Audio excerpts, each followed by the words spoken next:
They say history is written by the victors, but what if the truth was buried with the fallen? Every secret leaves a trace, if you know where to look. This is The Broken Truth, decoding history, one broadcast at a time. The Broken Truth podcast, where history meets conspiracy. Every case tells a story, every story hides a lie. Before we get started with today's episode, I just want to say thank you. We are over 700 followers on Spotify. We're approaching 400 5-star reviews on Spotify as well. So make sure you follow us on Spotify. Leave us a 5-star review to help this algorithm present this content to more people like you.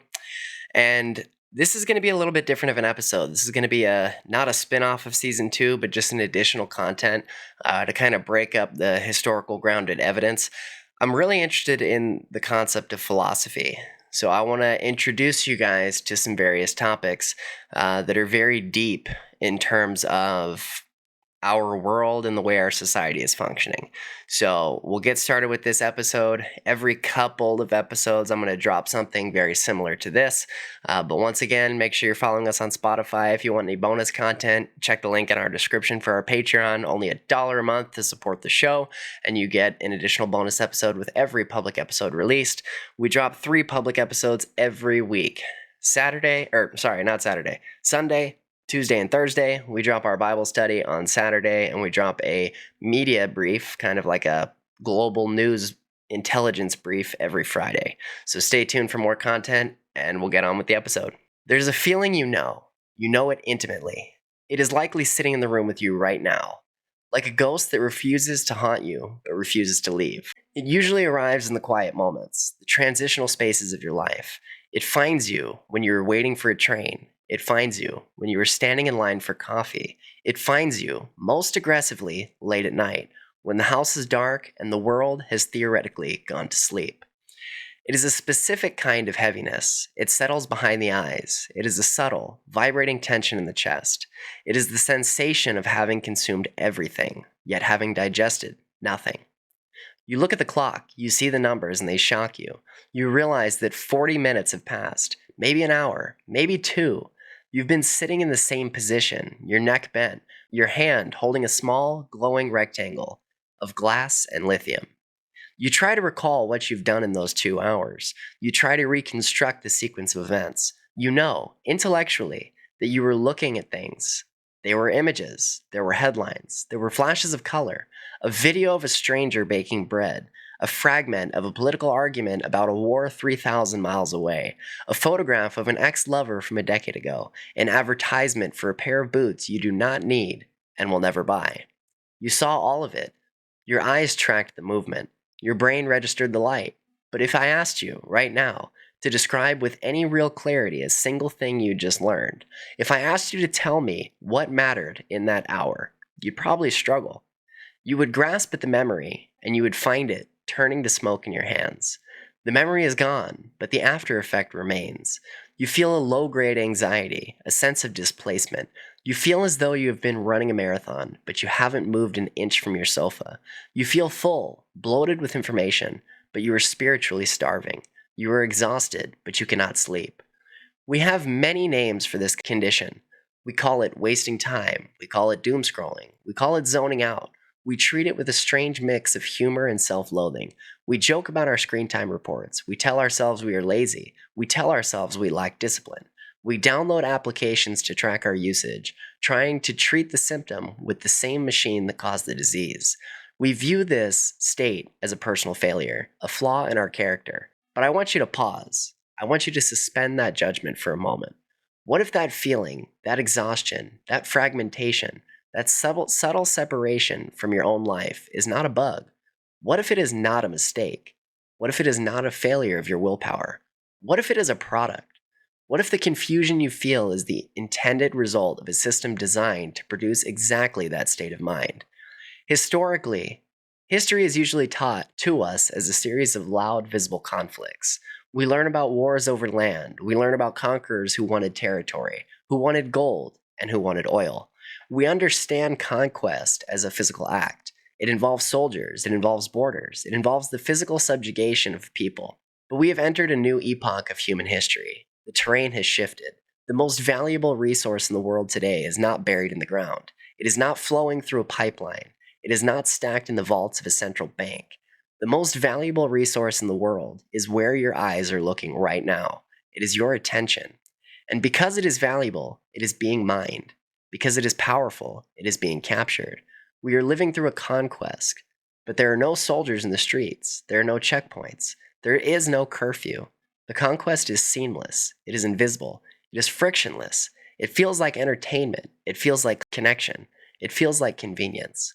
But if you look closely, if you can find a moment of silence long enough to truly look, you will see the bars.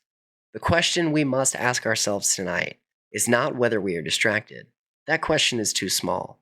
That question assumes this is an accident.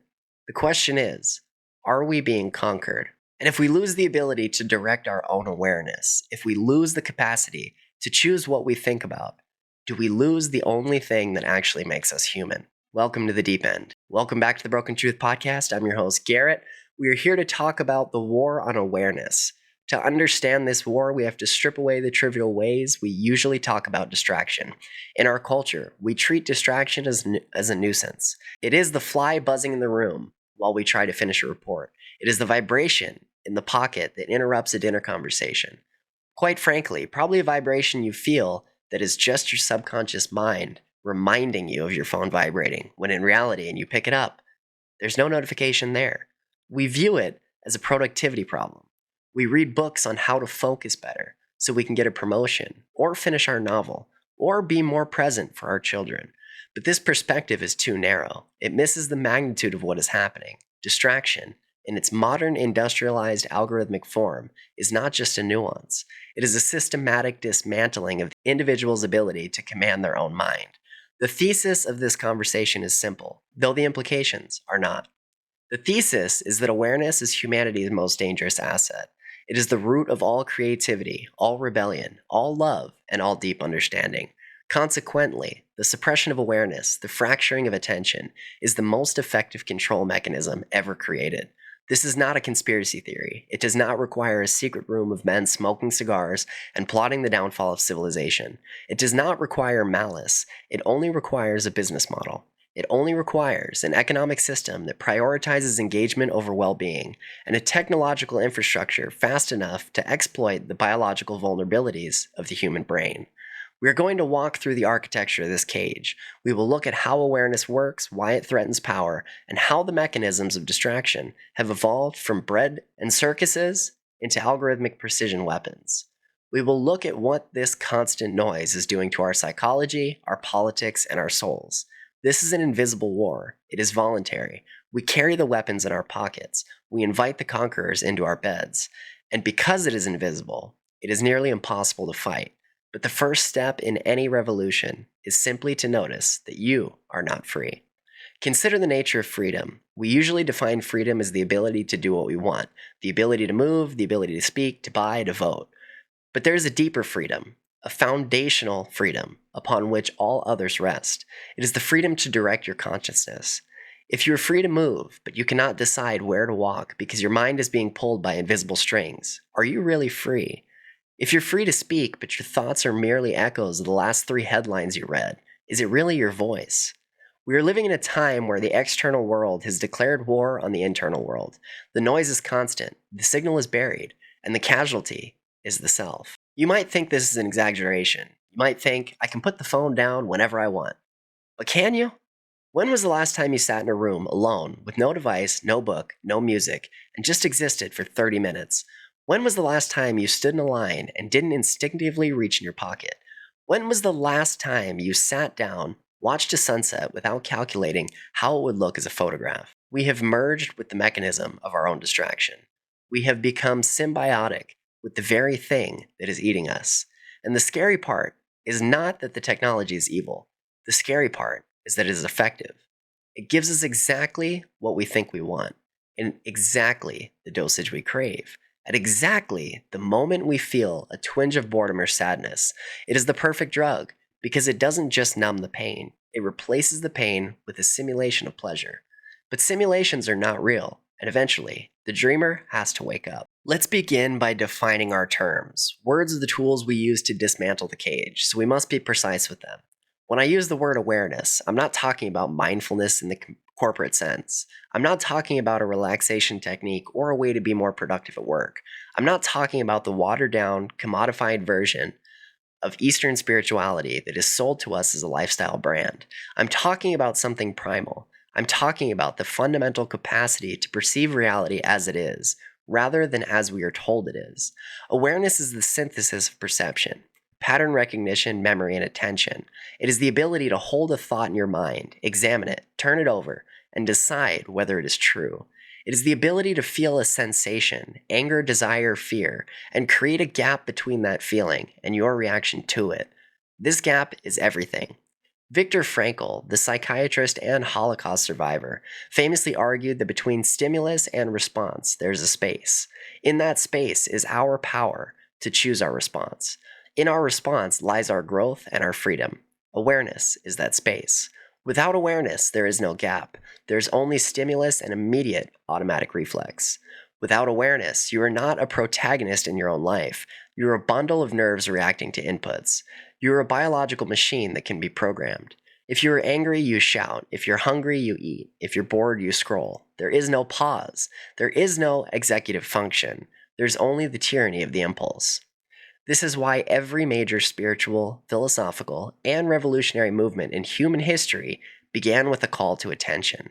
They did not begin with a call to arms. They began with a call to wake up. Look at the Stoics of ancient Rome, thinkers like Epictetus, Marcus Aurelius, Seneca. They lived in times of chaos, tyranny, and plague, and yet they built an entire philosophy on the discipline and ascent, the refusal to accept first impressions without scrutiny. They argued that the only thing a human being truly owns is their attention. Your body can be chained, your property can be seized, your reputation can be ruined, but your mind, the ability to choose what you focus on, that is the fortress. That is the citadel that cannot be taken, only surrendered. Epictetus said, "You become what you give your attention to. If you give your attention to triviality, you become trivial. If you give your attention to fear, you become fearful. If you give your attention to wisdom, you become wise." Move forward to the dawn of Western philosophy, Plato's allegory of the cave. It is the foundational myth of our intellectual history. What is it about? It is a story about the violence of awareness. The prisoners are chained in the dark, watching shadows on the wall. They believe the shadows are reality. Then they name the shadows. They build a culture around the shadows. The process of liberation begins when one prisoner turns his head. That turning is the act of awareness. It is the rejection of the stimulation. But notice what happened next. It hurts. The fire blinds him. The ascent out of the cave is painful. The sunlight is overwhelming. His fellow prisoners do not congratulate him. They think he is insane. They want to kill him for disturbing their peace. Awareness is not comfortable. Seeing the world clearly is often terrifying. It means seeing your own flaws. It means seeing the cracks in your society. It means seeing the morality of the people you love. This is why distraction is so seductive. Distraction is the promise that you never have to turn your head. Distraction is the promise that you can watch the shadows forever and never have to face the fire. But the cost of that comfort is your reality. The cost is your agency. In Eastern philosophy, particularly in Buddhism, the root of suffering is often described as avidya, ignorance, or a lack of seeing clearly. The antidote is not happiness. The antidote is waking up. It is vipassana, insight into the nature of reality. It is the rigorous, disciplined training of the mind to stay present, to not be swept away by the river of thought and emotion. Why does this matter in the context of the modern world? Why does a tech company in Silicon Valley care about your spiritual state? They don't, but they care about your behavior. And the self-awareness is the ultimate threat to centralized power. A person who can pay attention is a person who can see contradictions. A person who can focus is a person who can plan. A person who owns their own mind cannot be easily stampeded by fear or seduced by empty promises. Think about the requirements of a totalitarian state, or a manipulative corporation, or a corrupt political movement. What is the ideal subject? The ideal subject is reactive. They are fearful. They are unable to sustain a complex thought for more than a few minutes.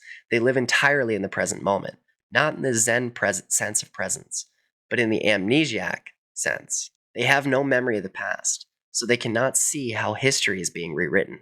They have no vision of the future, so they cannot imagine a better world. They feel only the immediate pressure of the now.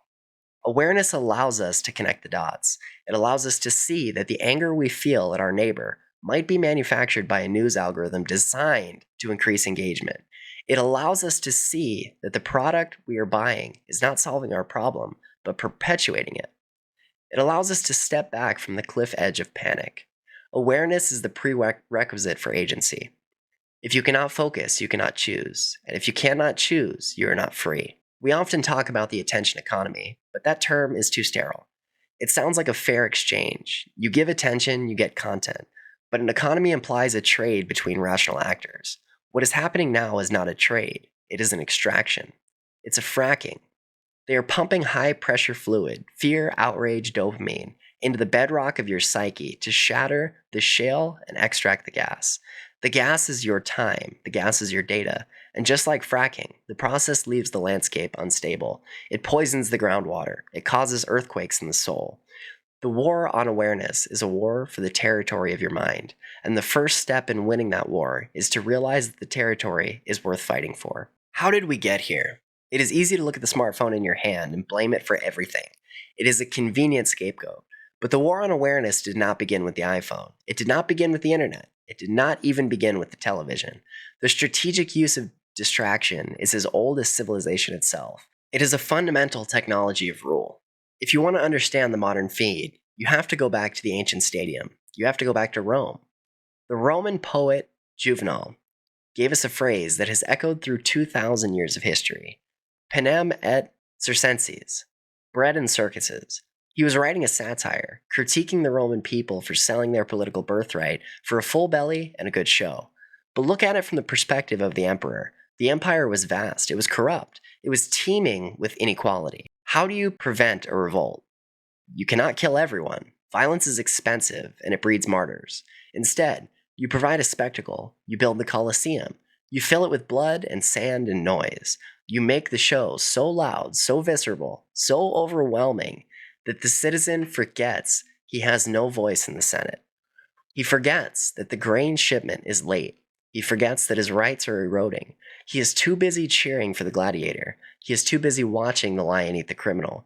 The genius of the Roman system was the understanding that a distracted population is a docile population. If you can occupy the public imagination with triviality and violence, you do not need to censor them. They will censor themselves by simply not caring about anything else. But in the ancient world, distraction was episodic. The games did not last forever. The sun went down, the stadium emptied, the silence returned. The peasant went back to the field, the artisan back to the workshop. For the vast majority of human history, the default state of existence was quiet. It was slow. It was monotonous. Then came the first great shift, the Industrial Revolution. We think of industry in terms of steam engines and factories, but its most profound invention was the regimentation of time. We invented the clock, not just to tell time, but to synchronize labor. Attention became a commodity. It was something you sold to your employer for 10 or 12 hours a day. This created a stark binary: work and leisure, focus and distraction. Distraction became the reward for labor. You worked hard in the factory, and then you went to the music hall, you went to the pub, you sought escape, but the escape was still distinct from the rest of your life. You had to go to it. It was a destination. Then came the 20th century and the second great shift, the broadcast era. Radio and television brought the spectacle into the home. This was a monumental change in the architecture of human consciousness. For the first time, you did not have to go to the circus. The circus came to your living room. The campfire was replaced by the blue glow of the cathode ray tube. Families stopped talking to each other and started staring in the same direction. Culture became synchronized. We all watched the same news, laughed at the same sitcoms, feared the same enemies. But even television had limits. It was a piece of furniture. It sat in the corner. You could walk away from it. It had an off button. And crucially, it was a one-way street. The television shouted at you, but it could not hear you. It could not watch you back. It did not know who you were. We are now living through the third great shift. And this one is not just a difference in degree. It is a difference in kind. We have moved from the broadcast era to the network era. We have moved from the entertainment economy to the surveillance economy. Distraction is no longer an event. It is no longer a destination. It is no longer a piece of furniture. Distraction is now infrastructure. It is the environment. It is the water we swim in.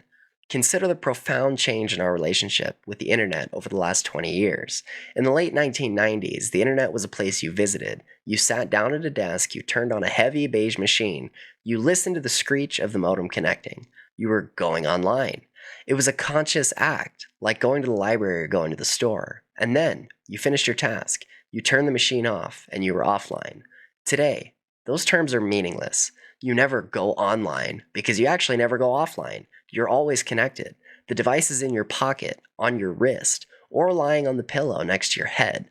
The internet has become a layer of reality that sits on top of the physical world, inseparable from it. We do not enter the circus anymore. We live in the circus. We carry the circus with us into the bathroom, into the car, into the delivery room, into the funeral home. There's no space left that is sacred. There's no space left that is silent. And this shift in infrastructure has been driven by a shift in the business model. This is the key to understanding the war.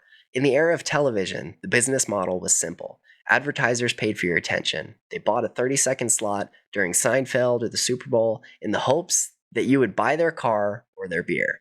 You were the audience. The product was the show. The customer was the advertiser. But in the modern attention economy, the equation has changed. You are not the audience anymore, and you are certainly not the customer. You are the resource. The goal of a platform like Facebook or TikTok or YouTube is not to entertain you.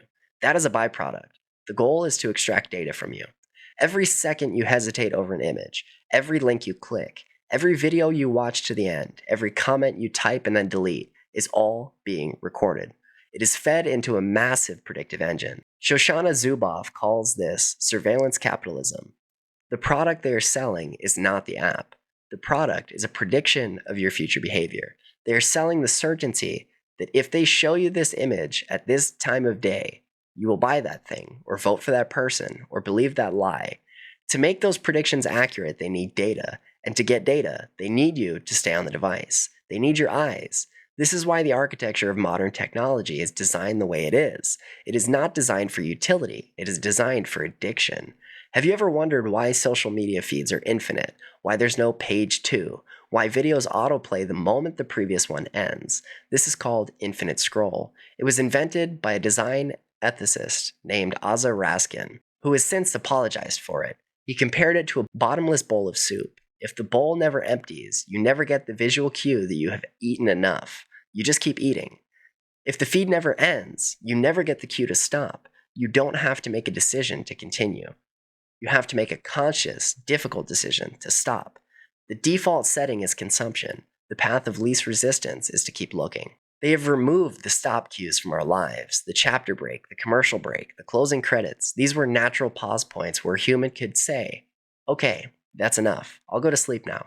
Those cues are gone. The stream is endless. And because it is endless, we drown in it. This transformation from distraction as entertainment to distraction as infrastructure has fundamentally altered the power dynamic. The Roman emperor had to build a Colosseum and pay for lions. It was expensive. The modern emperor doesn't have to build anything. You buy the device yourself. You pay for the data plan. You voluntarily carry the tracking device. You create the content yourself. We are the gladiators, and we are the audience, and we are the lions, all at once. And the emperor is simply the algorithm, silently counting the coins as we tear each other apart for likes. But to truly understand the grip this system has on us, we have to go deeper than history. We have to look at the biology. Because the tech companies didn't just stumble upon these methods. They didn't just guess. They went to the labs, they studied the research, they hired the neuroscientists and the behavioral psychologists. They figured out how to pick the lock of the human brain. Let's talk about dopamine. It is a word that gets thrown around a lot in pop psychology, often quite incorrectly. We are told that dopamine is the pleasure chemical. We think it's what we feel when we eat a piece of chocolate or have an orgasm. But that isn't quite right. Dopamine is not the chemical of having, it is the chemical of wanting. It is the neurotransmitter of desire, of seeking, of anticipation. It is the fuel that drives the animal to hunt. When a wolf smells a deer, that is dopamine.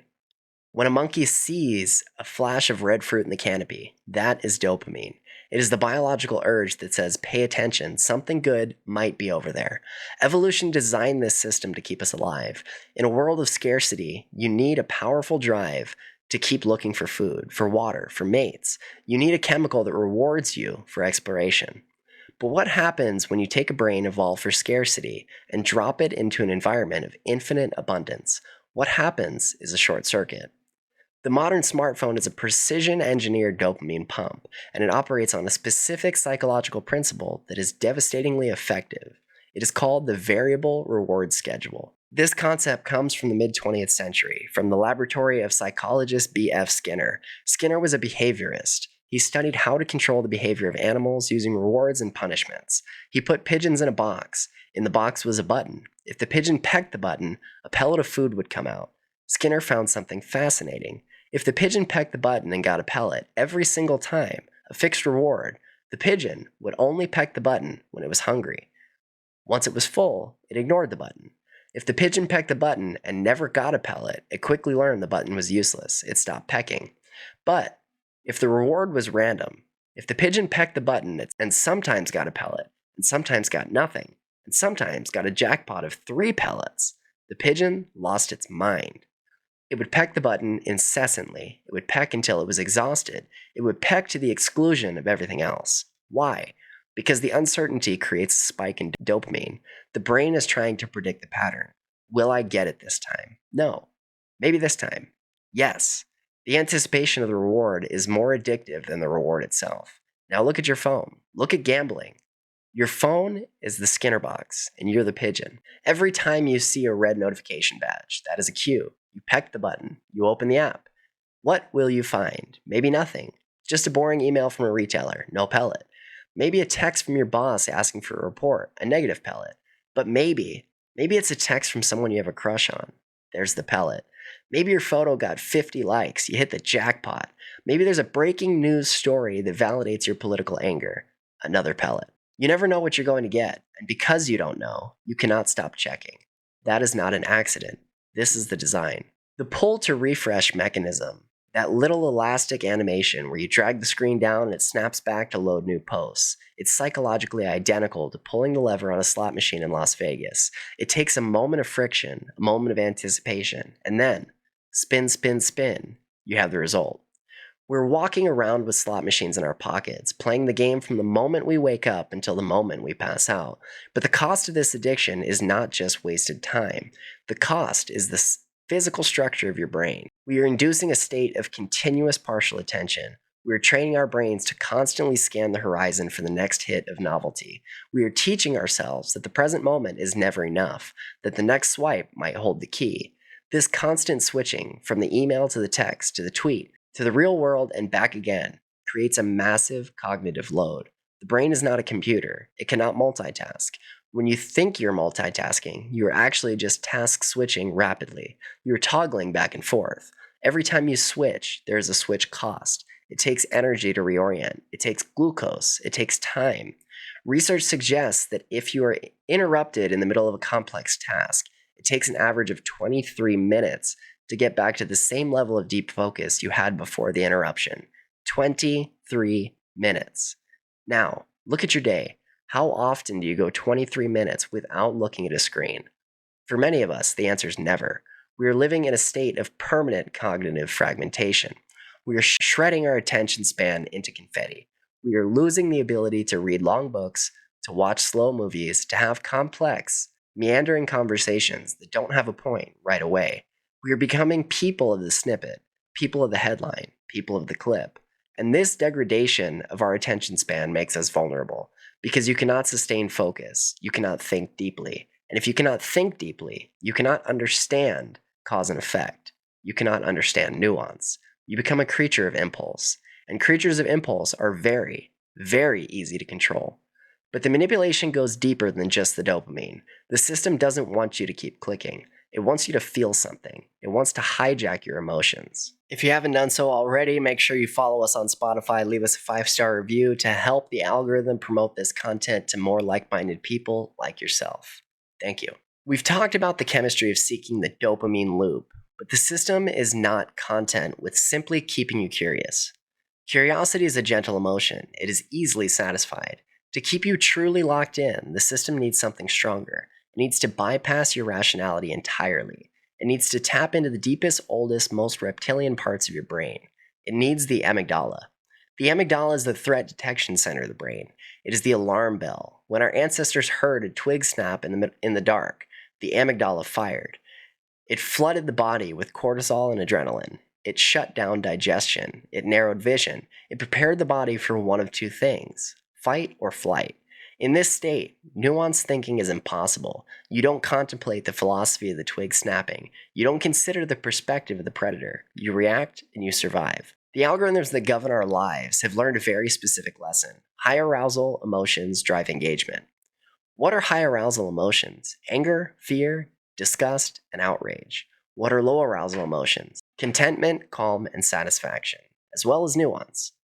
If a video makes you feel calm, you might smile, you might feel good, but then you put your phone down, you go about your day, and you're satisfied.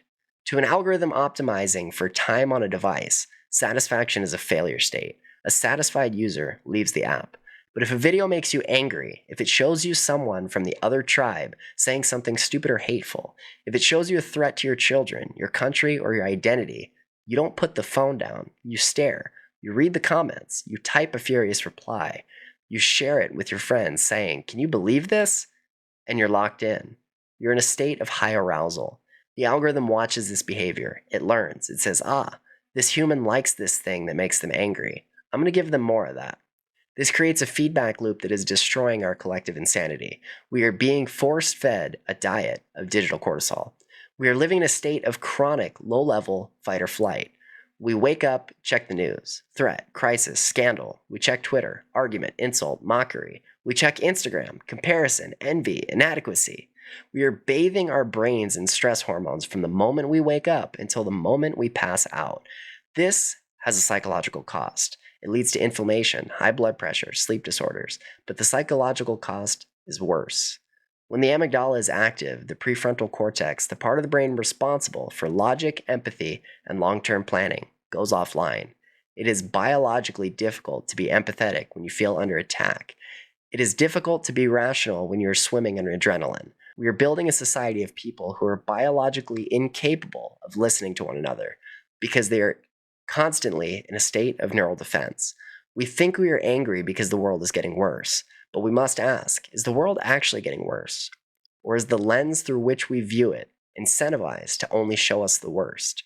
If you lived in a small village, you might see a fight once a year. You might hear about a tragedy once a decade. Today, you can watch 10 videos of people fighting in a grocery store before you finish your morning coffee. You can read about 5 different genocides before lunch.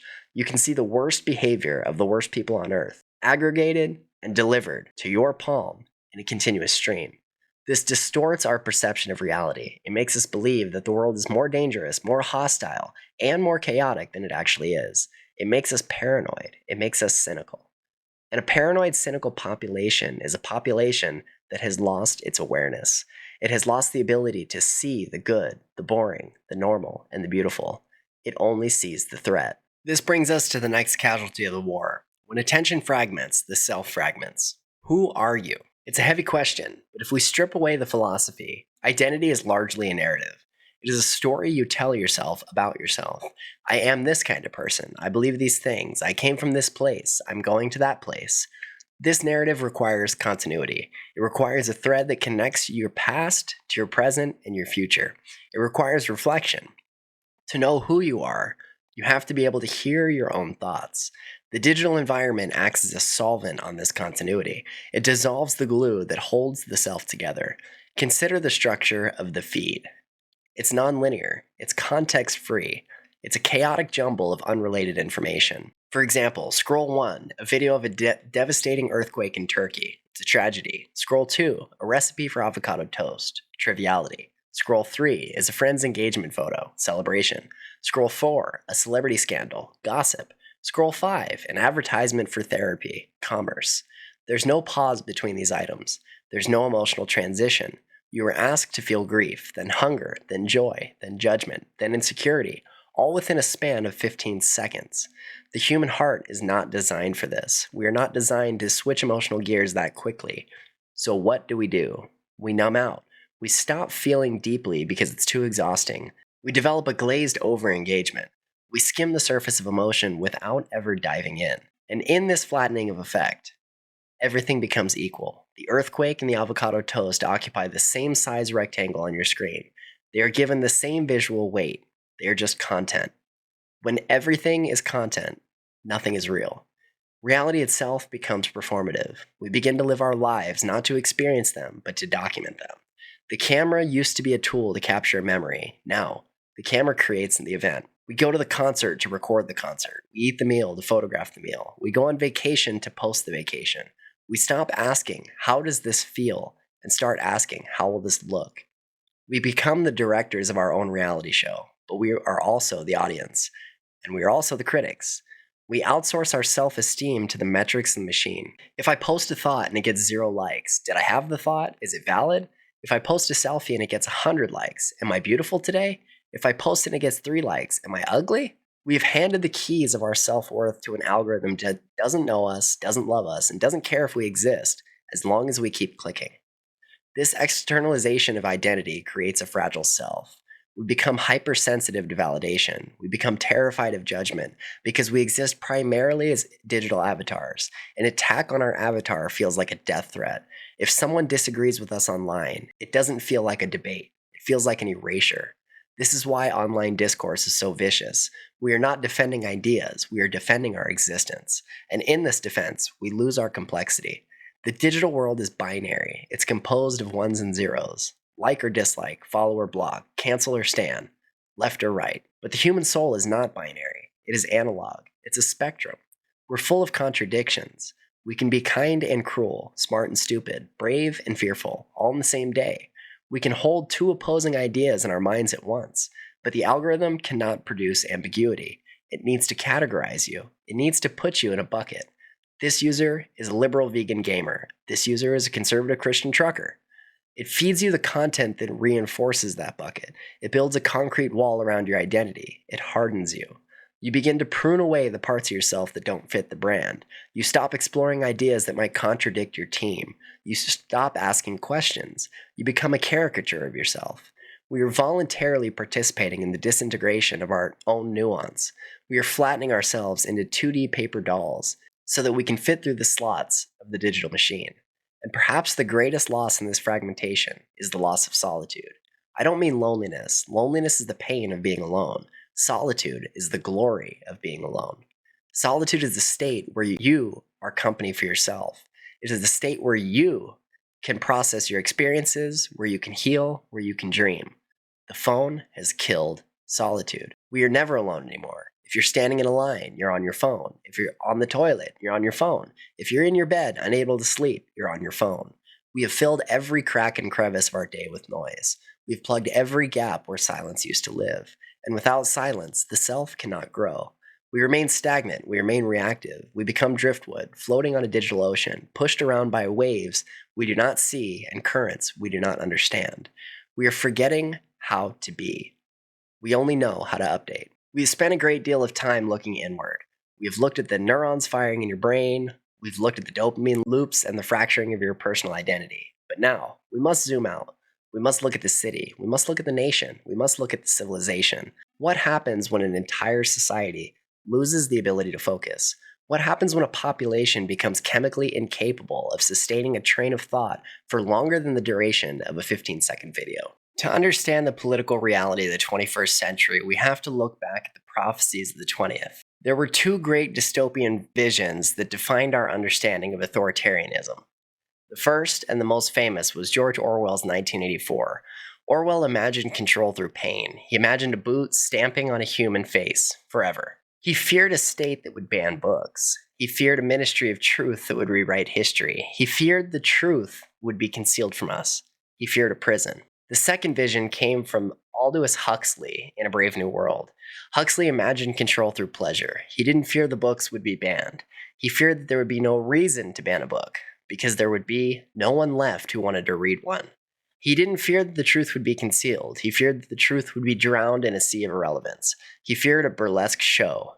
For decades, we looked for Orwell. We looked for the surveillance cameras on the corners, and we found them. We looked for the secret police.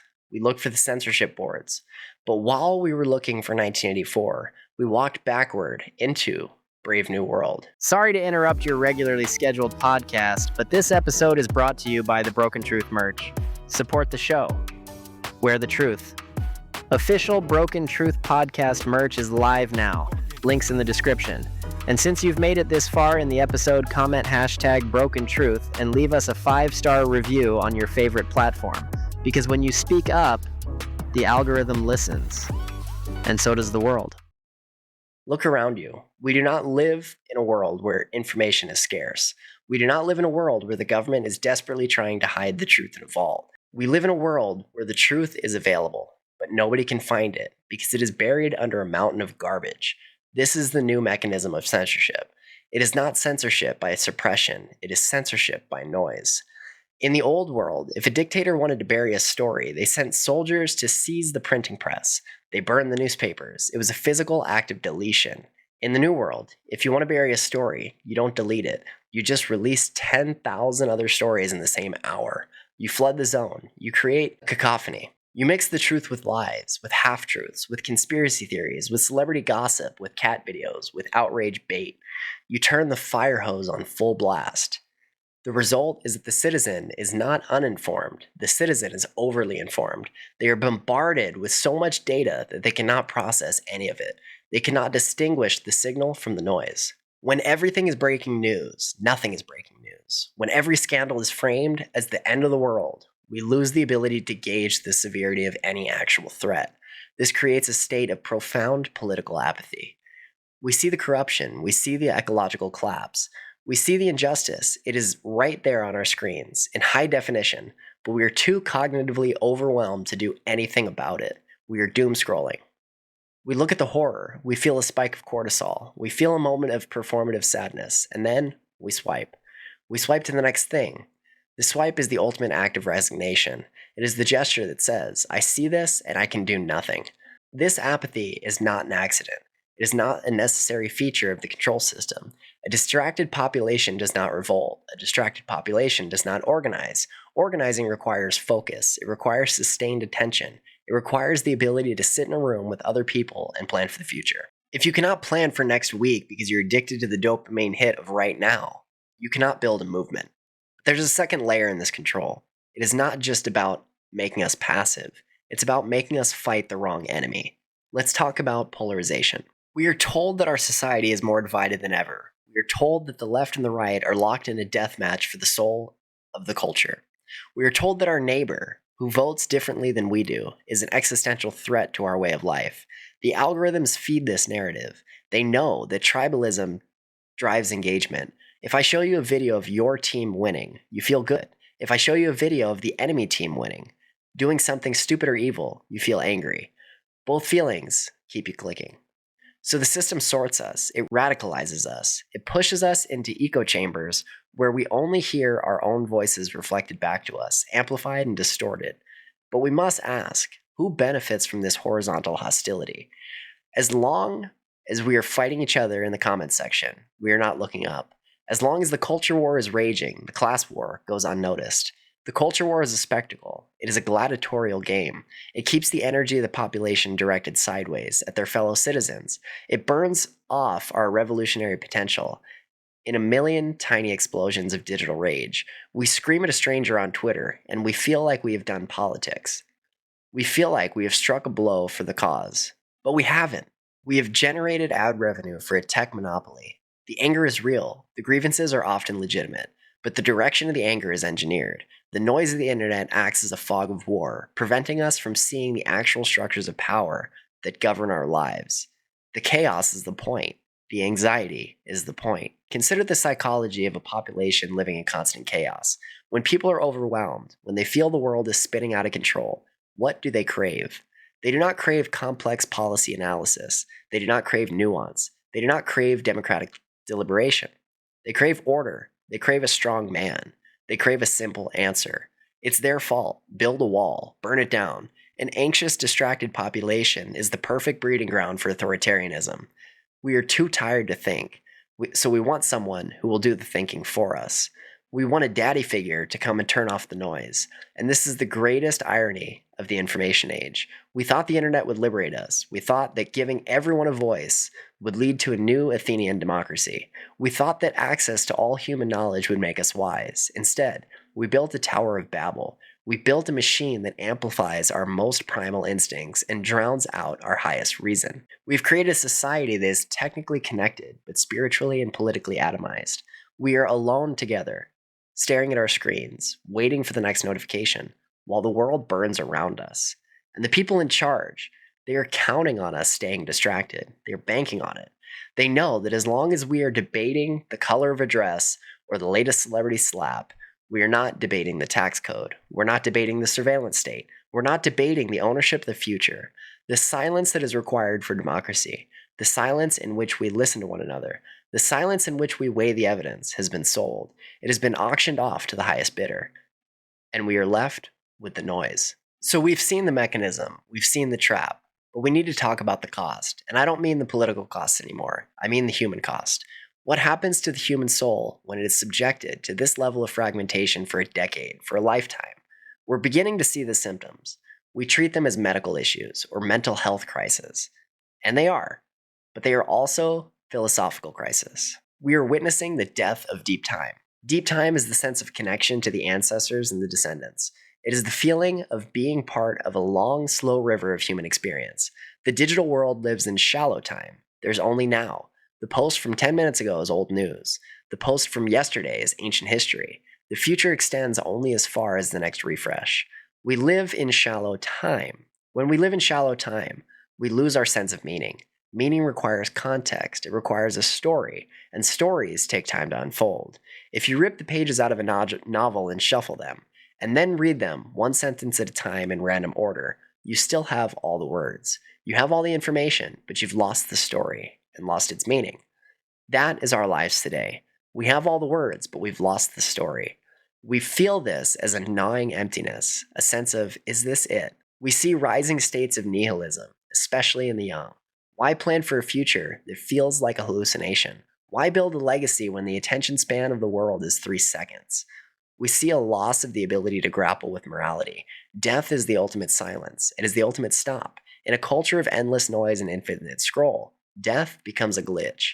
It becomes something we cannot compute. We hide it, we filter it, we distract ourselves from it until the very end. But the ancients knew that memento mori, the remembrance of death, was the key to living a good life. It gives us perspective. It tells us what matters. When we lose that perspective, we start to care about things that do not matter. We spend our lives chasing digital ghosts. We are losing the capacity for deep reading and deep listening. To read a complex book, you must submit to the author's pace. You must slow down. You must surrender your ego. You must enter another mind. This is an act of empathy. To listen to a symphony or a long conversation, you must have patience. You must wait for the resolution. When we lose these capacities, we become shallow people. We become incapable of grappling with the complexity of the human condition. We want the tweet-sized version of love. We want the TikTok version of grief. We are flattening the human experience into a 9:16 aspect ratio. And perhaps the most tragic loss is the loss of the inner citadel. The inner citadel was the Stoic concept of the private mind, the place inside you that no tyrant could breach, that no pain could touch. It was the place of your ultimate freedom. But the modern surveillance state, coupled with the attention economy, has breached the citadel. There's no privacy left, not even in your own head. The algorithm predicts your thoughts before you think them. The notification interrupts your prayer. The screen mediates your relationship with your child. We have been colonized. The empire has not just conquered the land, it has conquered the imagination. This is the state of play. This is the gravity of the situation. It sounds hopeless. It sounds like the war is already lost, but it isn't. Because there's one thing the machine cannot replicate. There's one thing the algorithm cannot predict. There's one thing that remains stubbornly, undeniably human. And that is the power of the conscious choice. The machine relies on your automaticity. It relies on you being a pigeon pecking the button. But you're not a pigeon. You're a human being. You have the capacity to stop. You have the capacity to say no. And in that no, the revolution begins. We've walked through the valley of the shadow. We've looked at the cage, the bars, the lock, and the guard. It's a terrifying picture. It's easy to look at the scale of the surveillance economy and feel small. It's easy to feel that resistance is futile. But despair is just another form of distraction. Despair says, nothing matters, so I might as well keep scrolling. We are not here to despair. We're here to fight. The question is, how?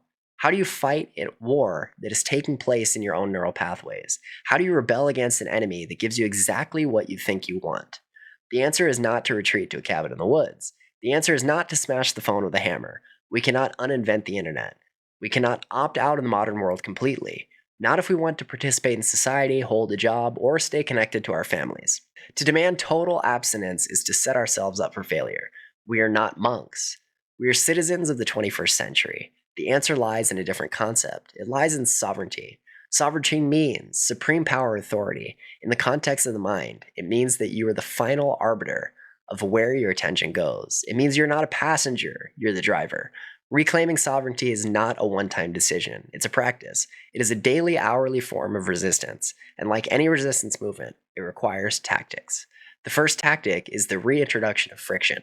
Silicon Valley is obsessed with frictionless design. They want the time between I want and I have to be zero. They want you to buy with one click. They want the video to play before you ask for it.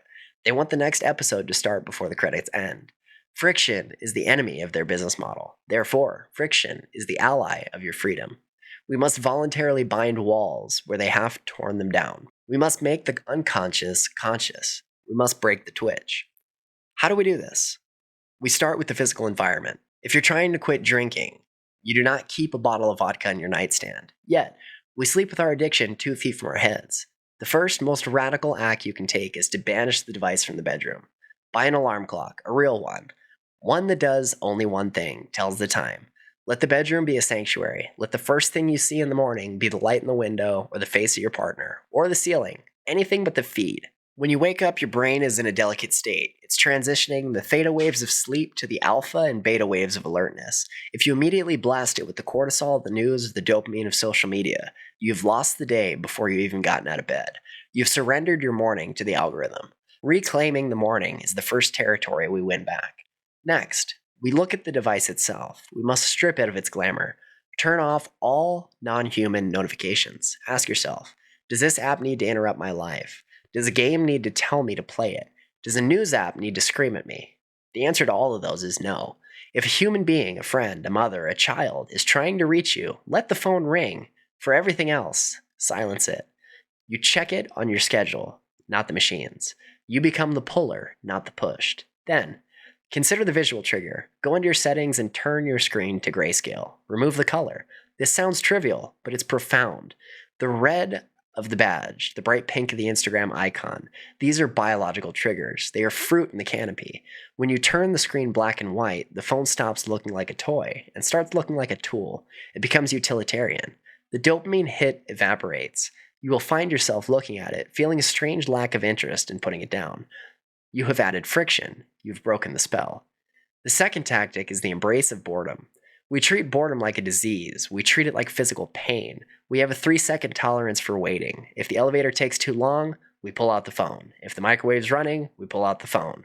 We must relearn the art of doing nothing. This is the sit and stare protocol. Try this. Sit in a chair for 15 minutes. No device, no book, no music, no meditation technique. Just sit. Watch what happens. At first, it will be fine. Then around minute 3, you'll feel the itch. Your hand will phantom twitch toward your pocket. You'll feel a rising anxiety. I should be doing something. I'm wasting time. What if I missed a text? This is the withdrawal. This is the brain crying out for its pacifier. Do not scratch the itch. Let it rise, let it scream, and then watch it pass. Because it will pass, and on the other side of that boredom is a clarity you haven't felt in years. Boredom is the threshold to the interior life. When the brain realizes it isn't getting any external input, it switches gears. It turns inward. It starts to process old memories. It starts to connect disparate ideas. It starts to dream.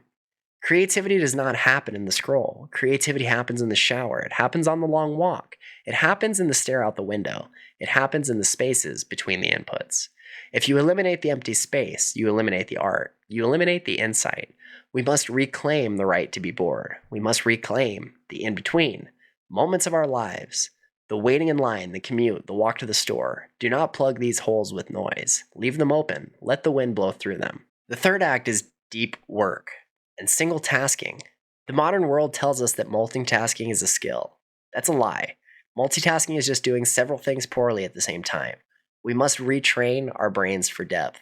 This means picking one thing, reading a book, writing a report, washing the dishes, and doing only that thing. When you read, leave the phone in the other room. Commit to 20 pages. When you watch a movie, put the phone in a drawer. Watch the movie. When you eat dinner, look at your food. Look at the people you're eating with. This will feel difficult at first. Your attention span has atrophied. It is a weak muscle. You will try to read, and your eyes will slide off the page after 2 paragraphs. You'll feel the urge to check. That is the resistance training. Every time you feel the urge to check and you don't, you're doing a rep. You're strengthening the muscle of focus, and slowly, over weeks and months, the capacity returns. You will find you can read for an hour. You will find you can listen to a friend without glazing at your wrist. You will find that the world becomes richer, deeper, and more vibrant because you're actually there to witness it. This is not about productivity. This is not about getting more done so you can be a better worker bee for the economy. This is about dignity. It is about the dignity of inhabiting your own life. It is about the respect you owe to people around you. When you look at your phone while someone is talking to you, you're saying, this digital simulation is more important than your physical reality. We must reverse that valuation. We must decide that the real world, the world of flesh and light and air and soil, is the primary world, and the screen is just a tool we use to navigate it, not a place we live. This is the practice: friction, boredom, focus. It is simple, but is not easy. It is a war of attrition. You will fail. You will relapse. You will find yourself doom scrolling at 2 a.m. That's okay. The goal is not perfection. The goal is consciousness. The goal is to notice when you've fallen asleep and to wake yourself up again. And every time you wake up, every time you put the phone down and look at the sky, you strike a blow against the empire. You declare your independence. We've discussed the tactics of defense. We've talked about grayscale screens and alarm clocks. These are the walls we build to keep the invader out. But the walls are not enough. A fortress is useless if there's nothing valuable inside to protect. Once you've cleared your space, once you've created the silence, what do you do with it? What grows in the garden when you stop poisoning the soil? We must talk about the reconstruction of the human interior. We must talk about the things we've lost and how to get them back. The first thing we must recover is the ability to suffer well. This is a strange phrase to modern ears. Our entire culture is predicated on the avoidance of suffering. We view pain as a technical error. We view sadness as a malfunction. We view boredom as a sin. The promise of the digital age is that you never have to feel anything unpleasant ever again. If you feel lonely, swipe. If you feel anxious, scroll. If you feel the heavy, dull weight of grief, watch a movie. We've created a civilization of anesthesia, but anesthesia does not heal the wound. It only silences the signal. Suffering, in its natural form, is data. It is information. Grief tells you what you loved. Loneliness tells you that you need community. Regret tells you you violated your own values. Boredom tells you that your mind is hungry for creation. When we distract ourselves, the moment a negative emotion arises, we are deleting the data before we can read it. We are throwing away the map. By refusing to sit with our pain, we become strangers to ourselves. We become brittle. We accumulate a backlog of unprocessed emotion that sits in the basement of our psyche, rotting. This is why we are seeing such explosive rates of anxiety. It is the pressure building up behind the dam of distraction. To reclaim awareness, we must learn to suffer well. This does not mean masochism. It does not mean seeking out pain. It means when pain arrives, we don't run. We sit with it. We treat it with hospitality. When you feel the pain of loneliness on a Friday night, do not reach for the phone. Sit on the couch. Feel the texture of the loneliness. Where is it in your body? Is it in your chest? Is it in your throat? What's it saying? If you listen to it, it might tell you to call a friend. Not to text, but to call. It might tell you to go outside. It might tell you you are dissatisfied with your current relationships. If you numb it, you learn nothing. If you listen to it, you'll grow. The alchemists believe that you had to burn the lead to get the gold. The psychological lead is your suffering. The gold is wisdom. But the transformation requires the heat of attention. If you turn away the heat, the lead stays lead. We must become people who can weather the storm of our emotions without needing a digital umbrella. The second thing we must recover is the inner voice. We used to have a constant internal monologue. We narrated our lives to ourselves. We debated with ourselves. We rehearsed conversations. We daydreamed. This inner voice is the mechanism of selfhood. It is how we make sense of the world. It is how we form opinions that are actually ours. But today, the inner voice is being drowned out. If you're listening to a podcast while you commute, and listening to music while you work, and watching YouTube while you eat, and reading tweets while you fall asleep, when do you speak? We've replaced our internal monologue with external dialogue. We've replaced our thoughts with other people's content. We are becoming ventriloquists, dummies for the algorithm. We open our mouths, and the opinions of a pundit come out. We feel an emotion, and it is the manufactured outrage of a viral video. Recovering the inner voice requires silence, real silence. It requires walking without headphones. It requires driving in a quiet car. It requires doing the dishes with only the sound of water. In that silence, at first, you'll hear nothing but the echo of the noise. You'll hear fragments of songs, headlines, worries. But if you wait, if you persist, the sediment will settle, the water will clear, and you will hear a quiet voice. It might sound tentative at first. It might be asking a question. Am I happy? Do I actually believe that? What do I want to build? That voice is you. It is the only thing that is truly you, and it's been waiting for you to shut up long enough to listen. To reclaim that voice is to reclaim your sovereignty. A person with a strong inner voice cannot be easily brainwashed. They cannot be easily stampeded. They have a compass. The third thing we must recover is deep connection. Social media promised us connection. It promised us a global village. But what it gave us was connectivity, not connection. There's a difference. Connectivity is technical. It's the ability to send a packet of data from point A to B. Connection is biological. It's emotional. It's spiritual. Connection requires presence. It requires the synchronization of nervous systems. When you're in a room with someone, looking into their eyes, hearing the tremor in their voice, smelling their scent, your bodies are communicating in a language that is millions of years old. You are co-regulating. You're exchanging energy. Digital communication strips away 90% of the signal. It removes the tone, the body language, the pheromones, and the timing. It leaves only the text.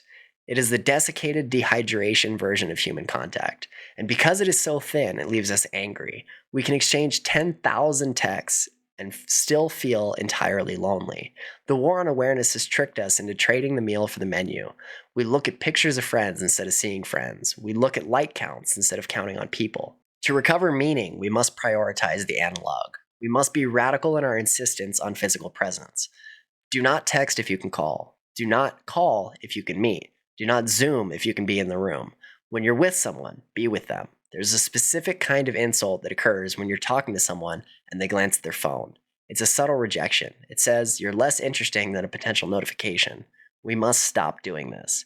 We must bring the sacredness back to the encounter. This brings us to the concept of deep time. The digital world operates in shallow time. Everything is urgent. Everything is ephemeral. The news cycle moves so fast that a tragedy on Monday is a meme on Tuesday and forgotten by Wednesday. We are living in a perpetual, hyper-accelerated present. This erodes our ability to think generationally. It erodes our ability to build things that last. Cathedrals were built by people who knew they would never see the roof. They laid the foundation for their grandchildren. They lived in deep time. We live in a time of the refresh state. Recovering awareness means stepping out of the stream. It means anchoring yourself in things that do not change every second. Read old books, read books by people who have been dead for thousands of years. Their problems were your problems. Their wisdom is not dependent on the latest software update. Spend time in nature. The tree does not care about the election. The mountains do not care about your follower count. The ocean operates on a rhythm that ignores the algorithm. Make things with your hands: woodworking, gardening, cooking, painting. These activities force you to slow the speed of material. You cannot rush the rising of bread. You cannot rush the growth of the tomato. These practices anchor us. They remind us that we are biological creatures, living on a planet, not disembodied intellects floating in a cloud of data. They remind us that we are mortal. And this is the final essential recovery, the awareness of death. The screen is a machine of immortality. It never ages, it never dies. The profiles of dead people look exactly the same as the profiles of the living. It creates an illusion of a permanent, static now. But you are dying. Every second you spend staring at a pixel is a second you will never get back. This is not a morbid thought. It's a clarifying thought. Seneca said, "We are not given a short life, but we make it short. And we are not ill-supplied, but wasteful of it." When you become aware of your own mortality, the cost of distraction becomes unbearable. You realize you're not just killing time, you're killing life. You're killing the only life you will ever have. This realization is the fuel for the revolution. It is the fire that burns through the apathy. When you truly understand that your time is finite, you become stingy with it. You stop giving it away to people who don't matter and machines that don't care. You start hoarding it for things that are real. You start to live with intention, and intention is the opposite of distraction. We've spoken of the interior, we've spoken of the silence, the boredom, and the recovery of the inner voice. These are the foundations, but a foundation is not a house. You cannot live in a foundation, you must build upon it. How do we construct a life that is resistant to the pull of the attention economy? How do we build an architecture of existence that makes focus the default setting, rather than a constant, exhausting struggle? We must move beyond digital detoxes and screen-free Sundays. These are temporary measures. They are diets. And like all restrictive diets, they eventually fail because they do not change the underlying relationship with the nourishment. We need a complete restructuring of our information environment. We need to talk about the information diet. For the last 20 years, we have been binge eating an all-you-can-eat buffet of junk data. We've been stuffing ourselves with high fructose information syrup. What is junk info? It is information that triggers a high emotional response but contains low nutritional value. It is Celebrity Feud. It is the hot take. It's the 20-second clip of a politician stumbling. It creates a spike in blood sugar, interest, outrage, laughter, followed by a crash of emptiness. What is nutritious information? Well, it's dense, it's complex, it requires chewing. It's a 3-hour conversation, it's a textbook on history, it's a poem, a scientific paper. Nutritious information does not just fill you up, it builds muscle, it builds the structure of your mind. It gives you new mental models to understand the world. If you eat junk food all day, your body becomes sick. If you eat junk data all day, your mind becomes sick. It becomes inflamed, sluggish, and incapable of exertion. We must become ruthless curators of what enter our eyes. This means unfollowing, unsubscribing. It means looking at your feed and asking, does this account matter to me? Is it making me smarter or just angrier? Does this person inspire me or just make me feel inadequate? If the answer is negative, cut the cord. You must aggressively prune the garden of your intention. If you do not prune it, the weeds will choke the flowers. This is not censorship, it's hygiene. You would not drink water from a sewer. Why do you let the sewer flow into your mind? Once we've cleansed the diet, we must introduce the next pillar of architecture, voluntary discomfort. The digital world is sold to us on the premise of comfort. It is the promise of frictionless ease. You never have to wait. You never have to be bored. You never have to get lost. You never have to be cold. But humans were not evolved for comfort. We were evolved for struggle. We were evolved to hunt, to climb, to build, and to endure. When we remove all physical friction from our lives, our threshold for discomfort drops to zero. We become soft, and a soft person is easily manipulated. If you cannot handle the minor discomfort of being bored for 5 minutes, how will you handle the major discomfort of standing up for a difficult truth? We must reintroduce physical reality into our lives, and reality is often uncomfortable. This is why practices like lifting heavy weights or running long distances or taking cold showers or fasting are so powerful in the age of distraction. They are anchors. When you are under a heavy barbell, you cannot be thinking about Twitter. You are entirely present, or you'll be crushed. When you're freezing in winter, you cannot be worrying about your email. Your biology forces you into the now. These practices reset our dopamine baseline.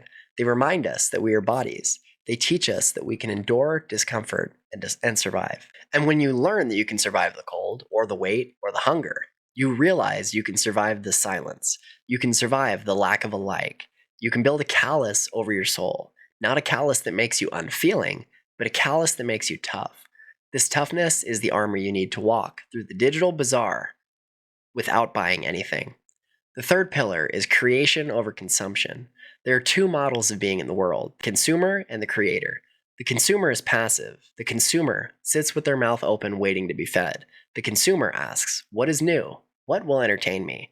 The creator is active. The creator steps into the void and makes something exist that did not exist before. The creator asks, what is true? What can I build? The ultimate antidote to distraction is creation. You cannot create and consume at the same time. You cannot write a novel and scroll TikTok simultaneously. You cannot build a table and watch Netflix simultaneously. The act of creation demands exclusive rights to your attention. When you're in the flow of making, whether it's coding, cooking, writing, or gardening, you enter a state of deep, protected focus. Time falls away, the ego falls away, the anxiety falls away. This is the state of flow, and flow is the opposite of fragmentation. In flow, the self is integrated. In the scroll, the self is disintegrated. We must shift the balance of our lives from 90% consumption and 10% to creation to 50-50, or even better. We must become people who make things. It doesn't matter if what you make is good. It doesn't matter if you can sell it. What matters is the act of making, the act of imposing your will upon the chaos and creating order. When you make something, you reclaim your agency. You're no longer a resource for the platform. You are a god in your own small universe. The final pillar of this new architecture is perhaps the hardest. It is the social courage to be disconnected. We are social animals. We are terrified of exclusion. The fear of missing out, FOMO, is not just a catchy acronym. It's the primal evolutionary fear. To miss out meant to be left behind the tribe, which meant death. The machine leverages this fear against us. It tells us that if we are not online, we do not exist. If we do not know the latest meme, we're irrelevant. To reclaim your life, you must be willing to be that weird one. You must be willing to be the person who doesn't have the app. You must be willing to be the person who leaves the phone in the car at dinner. You must be willing to say, I didn't see that video. You must be willing to miss out. JOMO, the joy of missing out. There's a profound freedom in not knowing. There's a freedom in not being up to date. There's a freedom in letting the river of trivia flow past you without dipping your cup into it. But this requires courage. People will get annoyed with you. They will say you're difficult to reach. They will mock you for being a Luddite. Let them. You're not being difficult. You're being protective. You're guarding the gates of your mind. And here's the secret. When you do this, you become a mirror. When you sit at a table and don't pull out your phone, you make everyone else at the table conscious of the fact that they're pulling out theirs. Your presence exposes their absence. This makes people uncomfortable, but it also inspires them. We are all looking for permission to stop. We are all exhausted. We're all looking for someone to break the pact of mutual distraction. Be that person. Be the glitch in the matrix. Be the one who looks people in the eye. Be the one who listens. By reclaiming your own awareness, you create a gravity well of presence. You pull other people out of the simulation and back into reality. You become a lighthouse in the fog. This is the architecture of the resistance. A clean diet for the mind, a body tempered by voluntary discomfort, a life centered on creation, and the courage to stand apart from the crowd. It's a hard life. It's harder than the life of the scroller. It requires discipline. It requires effort. But it's a real life. It's a life that belongs to you. And at the end of the days, when you look back on your time, you'll not remember the videos you watched. You will not remember the arguments you read. You will remember the things you built. You will remember the faces you loved. You will remember the moments of silence when you felt truly and deeply what it meant to be alive. We've arrived at the end of the line. We've dissected the history of distraction. We've opened up the hood of the machine and looked at the gears, the dopamine loops, the variable rewards, the emotional hijacking. We've looked at the wreckage of our own attention spans and the fragmentation of our societies. It's a dark picture, and I wish I could tell you the worst is over. I wish I could tell you that we've reached the peak of distraction, and the pendulum is about to swing back on its own. But I can't lie to you. We are standing at a precipice. The technology we have discussed tonight, the smartphone, the algorithm, the feed, this is just the opening act. It's the primitive, clunky version of what's coming next. We're moving rapidly toward a world of total immersion, virtual reality, augmented reality, the metaverse, neural interfaces. The goal of the next generation of technology is not to distract you from reality, it is to replace reality. The goal is to create a digital layer so compelling, so frictionless, so perfectly tailored to your specific desires and biases that you will never want to leave. Why deal with the messiness of the real world, the bad weather, the awkward conversations, the physical decay, when you can live in a world where you're always beautiful, always right, and always entertained? The temptation to opt out of existence will become overwhelming. The siren song of simulation will be deafening. The gap between the mind and the machine is closing. Soon, there will be no gap. So where does that leave us? If the enemy is getting stronger, faster, and smarter, how can we possibly win? We win by remembering what we are. The machine is brilliant. It's fast. It can process more data in a second than you can in a lifetime. It can write poetry. It can paint pictures. It can beat you at chess. But there's one thing the machine cannot do. There's one frontier it cannot cross. It cannot witness. A camera can record an image, but it cannot see. A microphone can record a sound, but it cannot listen. An algorithm could predict a preference, but it cannot care. Awareness, pure, conscious, felt awareness, is the exclusive province of the biological soul. It is the spark that separates the person from the program. The machine simulates. You are. And this is where the revolution begins. It is not a loud revolution. It will not be televised because it cannot be televised. It does not have a red flag. It does not have a leader. It does not have a manifesto that you can retweet. It is a quiet revolution. It is a revolution of the private life. It is a revolution of the pause. It happens in the invisible moments. It happens when you're standing on a street corner, waiting for the light to change. The urge to pull out your phone rises in your chest like a reflex. You feel the itch, but you don't do it. Instead, you look up. You look at the sky. You look at the way the light hits the brick of the building across the street. You look at the face of the stranger standing next to you, the lines around their eyes, the slump of their shoulders, the humanity of them. In that moment, you've broken the circuit. You've refused to be a node in the network.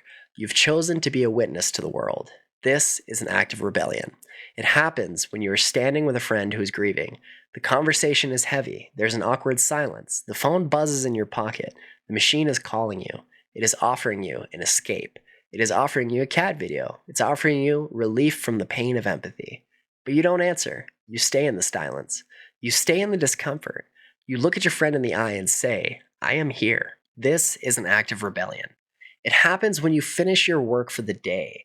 The screen goes dark. The void opens up. The fear of boredom creeps in.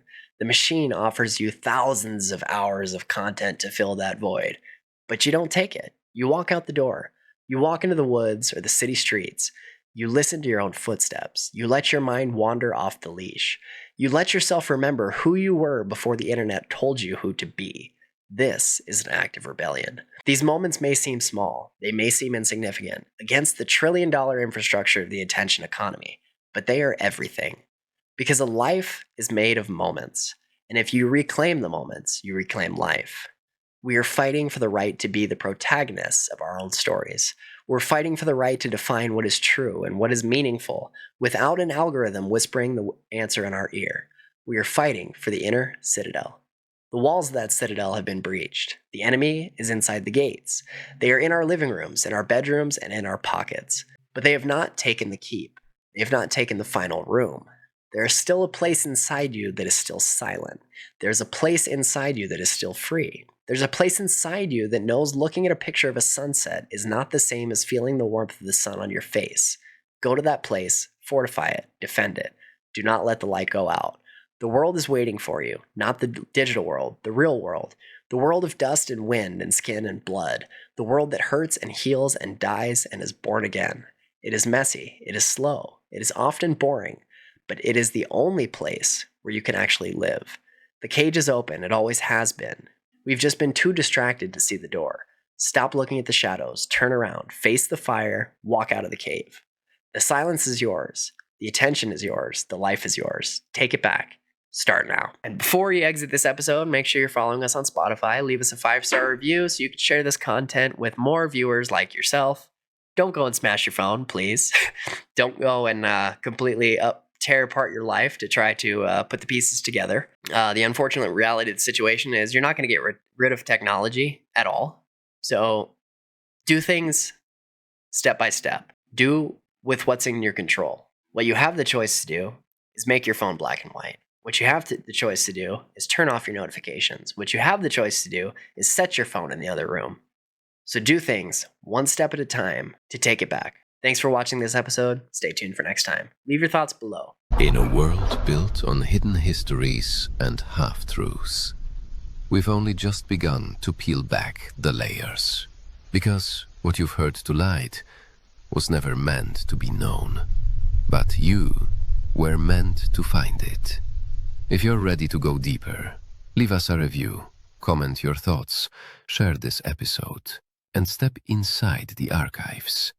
Join the inner circle, where the real evidence is kept. This is the broken truth, because the truth isn't whole, it's broken.